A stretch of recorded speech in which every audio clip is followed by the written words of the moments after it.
आपको इस बात की जानकारी है कि यूपी पुलिस कांस्टेबल की कम से कम कमोबेश आपको जानकारी है कि यूपी पुलिस कांस्टेबल की वैकेंसी 2023 में आनी, 2023 में समापन होना है, क्योंकि 24 में बार बार ये जानकारी आपको मैं इवेंट के माध्यम से, अलग अलग माध्यम से शिक्षक आपको टीचर्स देते आ रहे हैं कि 2024 में चुनाव है तो 23 में वैकेंसीज आनी है यूपीएसआई यूपी कांस्टेबल की। तो ये सारी बातें आपको पता होनी चाहिए कि क्या मैं योग्य हूं, क्या मैं एलिजिबल हूं, जो जाहिर सी बात है, फिर सैलरी कितनी होगी इत्यादि, जो एक मोटिवेशन का काम करता है सैलरी। सबसे पहली बात हम जानते हैं कि हम योग्य हैं या नहीं, और सबसे पहले चयन प्रक्रिया क्या है। लिखित स्टेज 1 है लिखित परीक्षा, स्टेज 2 है दस्तावेज डॉक्यूमेंट वेरिफिकेशन जिसे कहते हैं, स्टेज 3 है फिजिकल मेजरमेंट टेस्ट होगा, स्टेज 4 आपका फिजिकल एफिशिएंसी टेस्ट होगा। ये प्रक्रिया है, सबसे इंपॉर्टेंट है लिखित परीक्षा। अगर ये आपने बेहतर तरीके से दिया, जिसकी तैयारी हम मिशन वर्दी के माध्यम से कर भी रहे, यूपी पुलिस कांस्टेबल मिशन वर्दी के माध्यम से हम सबसे इंपॉर्टेंट स्टेज 1 है, जो कुछ है वो स्टेज 1 है, यही सब कुछ है। बाकी सब चीजें तो है ही एडिशनल। बाकी ये जो बातें लिखी गई है कि 12वीं पास होना जरूरी है, क्या होना जरूरी है, 12वीं पास होना जरूरी है कैंडिडेट को। और यहाँ पे दो प्रकार की बातें जो दी गई हैं, अगर आप पुरुषों के लिए और महिलाओं के लिए चीजें में डिफरेंस है। पुरुषों के लिए जो उम्र है 18 से 22 है, इसी पे चर्चा चल रही है कि उम्र बढ़नी चाहिए, है ना।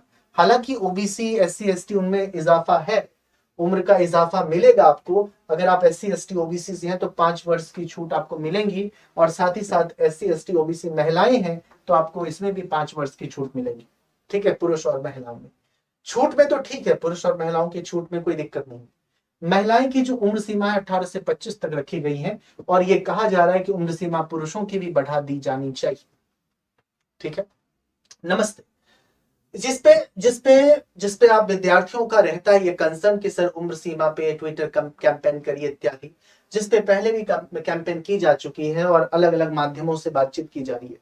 हम बस वेट कर रहे हैं कि यूपी पुलिस कांस्टेबल के जरा सा सुगबुगाहट तो है, सुगबुगाहट है, बस ये मुहर लग जाए कि हाँ फला फला महीने में परीक्षा होनी है, तो फिर तो एक अलग तरीके से और भी गति होगी। लेकिन आपसे पुनः कहना चाहता हूं कि अपनी तैयारी को 100% रखिए, क्योंकि वैकेंसीज आनी तय है। 100% अपनी तैयारी रखिए। मैं आपसे यही कहना चाहूंगा, बार बार कहना चाहूंगा, अपनी तैयारी 100% रखिए कि आपको कोई दिक्कत ना हो। शारीरिक योग्यता की बात करें तो यूआर का मतलब होता है अनरिजर्व, जो जनरल वाले होते हैं ओबीसी, ये है 168-52, ये देख लीजिए अपने मुताबिक जो सारी चीजें आप देख पा। यहाँ पे UR OBC not available, NA का मतलब होता है नॉट अवेलेबल, पुरुष के लिए नहीं, महिलाओं के लिए 40-40 लिखा हुआ है, पुरुष के लिए वो यहाँ पे लिखा हुआ है जो आप कहते हैं कि पुरुष के लिए जो विस्तार होता है 59 छाती का जो विस्तार होता है 79 और 77।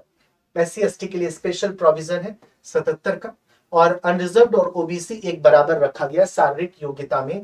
अनरिजर्व्ड और ओबीसी को एक बराबर रखा गया, एससी एसटी को छूट है।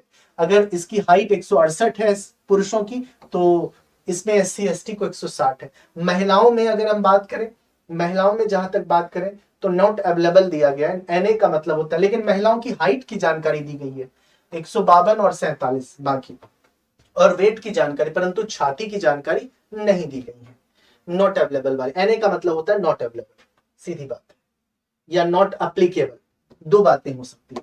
इसका मतलब होता है not applicable, not applicable means not available.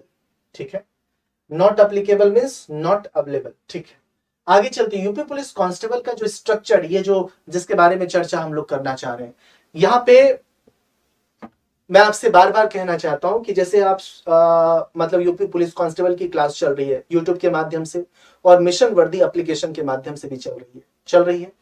आपका कोई सवाल हो तो आप पूछ सकते हैं। यहाँ पे जो UP police constable salary structure दी गई है वो है ग्रेड पे, आप देखिए 7200।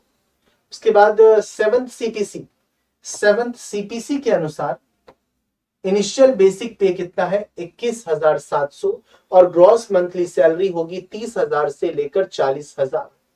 कहा जाता है कि यहाँ पे इंपॉर्टेंट पॉइंट, ट्रेनिंग पीरियड के में वेतन वही दिया जाता है जो भर्ती प्रक्रिया के दौरान कर्मचारी को दिया जाता है।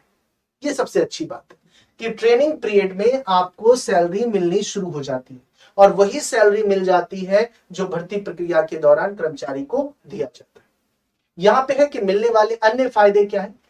डीए, जिसे आप डीए कहते हैं, डियरनेस अलाउंसेस, महंगाई भत्ता, मकान जिसे HRA कहते हैं, होम रेजिडेंस, जो आपका मिलता है। मेडिकल भत्ता, मेडिकल अलाउंसेस मिलता है आपको। ट्रेवल अलाउंसेस आपको मिलता है। टीए जिसे आप कहते हैं शॉर्ट में टीए। टुकड़ी भत्ता, उच्च ऊंचाई भत्ता, नगर प्रतिपूरक भत्ता। और मतलब अगर आप सरकारी नौकरी में आते हैं, सरकारी मुलाजिम बनते हैं, तो फायदे अनेक हैं। इसलिए लोग सरकारी नौकरी प्राप्त करने के लिए जी जान लगा देते हैं। यही मूल कारण है कि वो उनकी एक तरह से कहा जाता है कि जिंदगी सेट हो जाती है। हालांकि अगर हम इसे देखें तो सेट कुछ नहीं होता है, लेकिन कम से कम आपको बेसिक चीजों को लेकर आपको समस्या नहीं झेलनी पड़ती। आप फिक्स हो जाते हैं कि जीवन पर्यंत हमें दिक्कत नहीं होगी। अगर ईमानदारी पूर्वक आप काम करेंगे तो आपको समस्या जीवन पर्यंत नहीं होगी। आगे चलते हैं। यूपी पुलिस कांस्टेबल प्रमोशंस की बात जहां तक करते हैं, head police constable, assistant sub inspector, आप इस प्रकार से प्रमोशन लेते हैं अलग अलग। और फिर इंस्पेक्टर, और जैसा कि आपको मालूम है ये सब इंस्पेक्टर है, और यूपीएसआई की भी वैकेंसी आनी है। यूपीएसआई, ठीक है। तो अब आप जैसे कांस्टेबल बनते हैं तो फिर हेड कांस्टेबल प्रमोशन होता है, फिर असिस्टेंट सब इंस्पेक्टर, एएसआई, फिर सब इंस्पेक्टर और इंस्पेक्टर। और जो सब इंस्पेक्टर बनते हैं उनकी गति और होती है, वो डीएसपी तक पहुंच जाते हैं, डेप्यूटी सुपरिटेंडेंट ऑफ पुलिस। और कभी कभी ऐसा देखा गया कि एसपी तक भी पहुंचे कुछ अच्छा कार्य करके, है ना।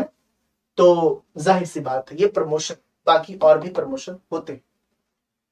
अब इन सब तैयारियों को बेहतर तरीके से पुख्ता करने के लिए आपको पुनः बताने का प्रयास करता हूं। ये जानकारी आपको इसलिए दी जाती है कि आप समय अनुसार, अगर आप किसी कारणवश आप ढिलमुल रवैये रहते हैं ना, कि अचानक आप सुस्त हो जाते हैं, तो आप इन बातों को जानिए। जो नए विद्यार्थी हैं उनको मालूम हो, है ना, और जो पुराने हैं वो आप पहचाने कि आप तैयारी क्या 100% आप तैयारी कर चुके हैं। यदि आप 100% तैयारी कर चुके हैं तो कोई दिक्कत वाली बात नहीं है। आप टेस्ट सीरीज लगाते रहिए। आप पूछिए खुद से, क्या 100% तैयारी है? यदि नहीं है तो इसीलिए तो मिशन वर्दी, और मैं आपसे बार बार कहता हूं कि कोई भी चीज कंप्लीटली कंप्लीट करो, नहीं तो फिर आपको दिक्कत होगी। मिशन वर्दी में जो कार्यक्रम चल रहा है, ये बैच आप पुनः इसमें, जो मैंने आपको कल भी बोला था, ये 12 तारीख से क्लास स्टार्ट हुई है, नए सिरे से, नए टॉपिक से, जिससे आप आसानी से जुड़ सकते हैं।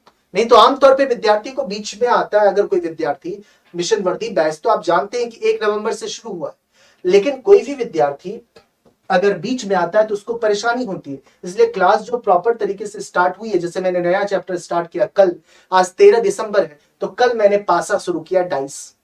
आपको जरा भी दिक्कत नहीं होगी, सिस्टमेटिक तरीके से आप चलते हैं। हर रोज आपको पीडीएफ, उसके तर्ज पे डीपीपी मिलता है। डीपीपी मतलब डेली प्रैक्टिस पेपर, और साथ ही साथ आपको दिव्य पुस्तिका मैं देता हूं। दिव्य पुस्तिका, रीजनिंग की दिव्य पुस्तिका। दिव्य पुस्तिका का अर्थ है कि वहां पे प्रश्न होंगे, व्याख्या सहित होगी। जैसे नंबर सीरीज के 100 प्रश्न है, व्याख्या सहित। 103 के करीब प्रश्न है, व्याख्या सहित।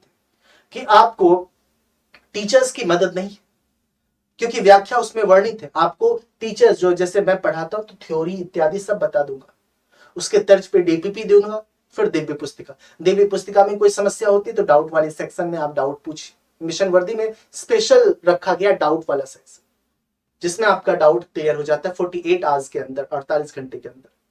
कभी कभी नहीं होता है तो आप 2-3 बार भेज सकते हैं उसको। और बाकी मैं मेल आईडी भी आपको देता हूं, जो मेल आईडी है ऑफिशियल मेल आईडी मेरा deepak.reasoning@example.com। तो इसी प्रकार से प्रत्येक टीचर्स का, वहां भी आप डाउट भेजते हैं, वहां पे भी आपको लगभग 24 से 36 घंटे के अंदर डाउट का रिप्लाई किया जाता है। तो ये आप सारी चीजें मिल रही हैं यहाँ पे, इसलिए बहुत जरूरी है। इस कोड का जरूर यूज करिएगा, भूलिएगा नहीं। ये कोड है आपका UP999, और रकम बहुत सामान्य रकम रखा गया 999 रुपए, और बेहतरीन तरीके से, उम्दा तरीके से क्लास